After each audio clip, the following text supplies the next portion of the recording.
Guerra na Ucrânia. Por que planos de Putin falharam e o que a Rússia quer agora? Plano inicial de invasão da Ucrânia claramente fracassou, mas não há sinal de que a guerra esteja perto do fim. Quando o presidente russo, Vladimir Putin, enviou cerca de 200 mil soldados para a Ucrânia em 24 de fevereiro de 2022, ele presumiu erroneamente que poderia invadir a capital, Kiev, em questão de dias e depor o governo. Após uma série de retiradas humilhantes, seu plano inicial de invasão claramente fracassou, mas a Rússia não vê a guerra como perdida.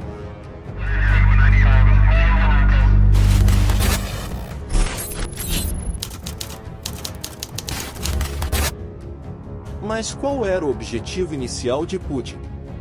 Até hoje, o líder russo descreve a maior invasão europeia desde o fim da Segunda Guerra Mundial como uma operação militar especial, e não como uma guerra em larga escala que bombardeou civis em toda a Ucrânia, levando mais de 13 milhões a cruzar a fronteira como refugiados ou a se deslocar dentro do próprio país. Seu objetivo declarado em 24 de fevereiro de 2022 era desmilitarizar e desnazificar a Ucrânia, e não ocupá-la pela força, dias depois de reconhecer a independência de duas regiões separatistas no leste da Ucrânia, ocupadas por forças rebeldes apoiadas pela Rússia desde 2014. Ele prometeu proteger a população de 8 anos de intimidação e genocídio ucranianos, uma alegação da propaganda russa sem qualquer fundamento na realidade. Ele falou em impedir o avanço da Organização do Tratado do Atlântico Norte, OTAN, por meio da Ucrânia, e depois acrescentou o objetivo de garantir o status neutro da Ucrânia.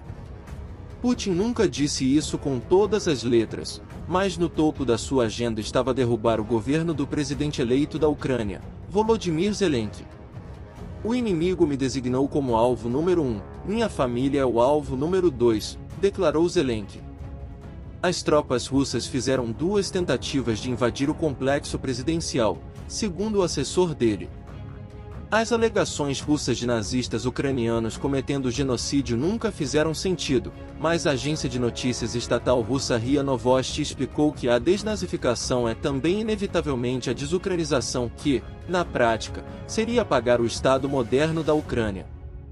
Durante anos, o presidente russo negou à Ucrânia sua soberania, escrevendo em um longo artigo de 2021 que russos e ucranianos eram um só povo, o que remontaria ao fim do século IX.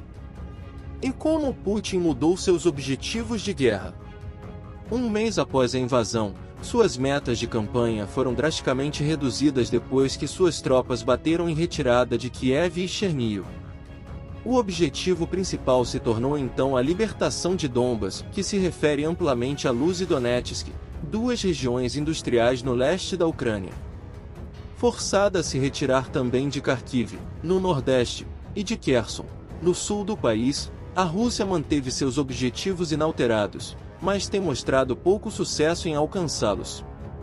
Esses reveses no campo de batalha levaram o líder russo a anexar 4 províncias ucranianas em setembro passado, sem ter controle total sobre nenhuma delas, nem sob Luz ou Donetsk, no leste, nem sob Kherson ou Zapo. Putin anunciou a primeira convocação militar da Rússia desde a Segunda Guerra Mundial, embora parcial e limitada a cerca de 300 mil reservistas. Uma guerra de atrito está ocorrendo agora ao longo de uma linha de frente ativa de 850 quilômetros, e as vitórias russas são pequenas e raras.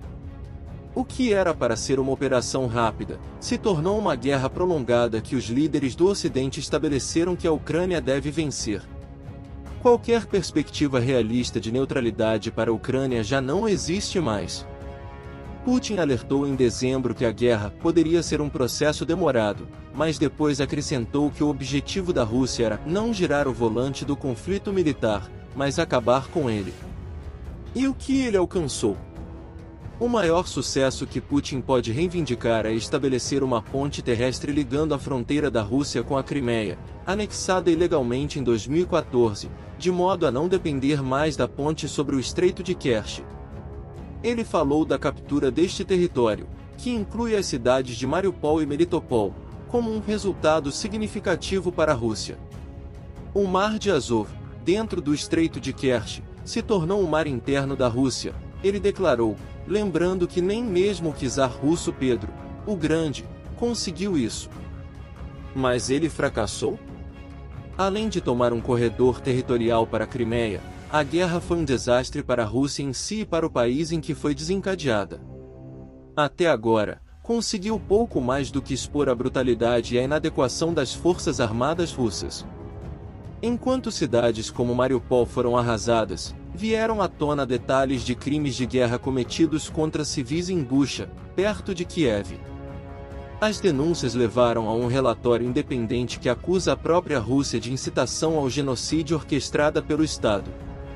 Mas são os fracassos militares que expõem a fragilidade Rússia.